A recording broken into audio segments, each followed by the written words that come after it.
The Stars and Stripes in a recent Boy Scouts flag ceremony, I walked proudly with the American icon held firmly in my arms. As I unfolded the great American symbol, I noticed a small tag. It read in small print, "Made in China." It was not the first time I'd seen these words. However, this particular instance really meant something to me. I noticed the seriousness of a major pattern in American business: outsourcing. We know outsourcing as the hiring of overseas companies to create goods for the American consumer, namely you. There are many benefits in this for businesses. For example, costs are cut greatly. I don't think I'm ready. Okay. You have the paper. Go. Okay. There are many benefits for this in outsourcing for businesses. It's almost always the case that outsourced goods save businesses much money. A frame made here for $10 can be made there for $2. Plus, foreign manufacturing laws are frequently less stringent than those of the United States. In the end, outsourcing can be very enticing for the average business. However, whatever benefits there may be for businesses, there's one important piece missing from the equation: you. We as Americans have allowed ourselves to become wholly dependent on the products of outsourcing. For example, a study shows that 95% of all bikes sold in America are actually imports from Taiwan with American brand name stickers, perhaps to instill a false sense of genuine American quality. Words which now sound as hollow as a cheap Chinese drywall supporting your home.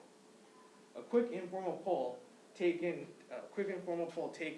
revealed that 99% of students wear articles of outsourced clothing. I challenge you to live a month without using outsourced goods. For most Americans, it would be impossible. Shopping for shoes, for instance, would be a daunting task.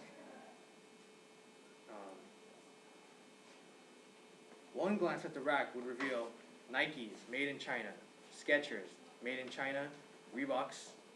Well, I'm sure you get the idea. Our reliance on outsourcing is truly saddening. The once proud American manufacturing industry is slowly turning into a service-based one. However, even those jobs meant to serve the Americans have been siphoned off to elsewhere. How many times have you had Bob or Janet receive your call and give you answers straight off a training manual? I remember asking Elvis about resetting a modem and getting an exclusive offer only offered to select customers. This frequent issue of quality is widespread throughout the entire spectrum of outsourcing. First came the toothpaste with the diethylene glycol, a component of antifreeze. Next were the faulty foreign-made car tires, where tires advertised to run 40,000 miles came apart at only 25,000.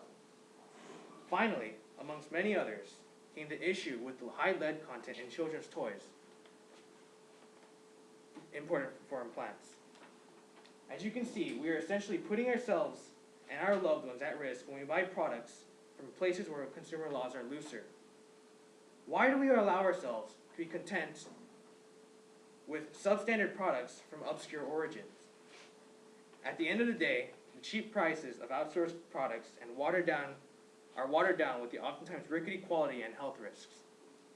The ever-increasing rate of outsourcing is weakening the U.S. as a whole. Every day, blissfully unaware, Americans are becoming increasingly dependent on outsourced goods. One can argue that in the future, American industry will be nothing more than a fallen ideal, and that power will have sifted out of our hands. There should be little disagreement that the effort put into making America the proud country it is today is an investment we can't afford to outsource.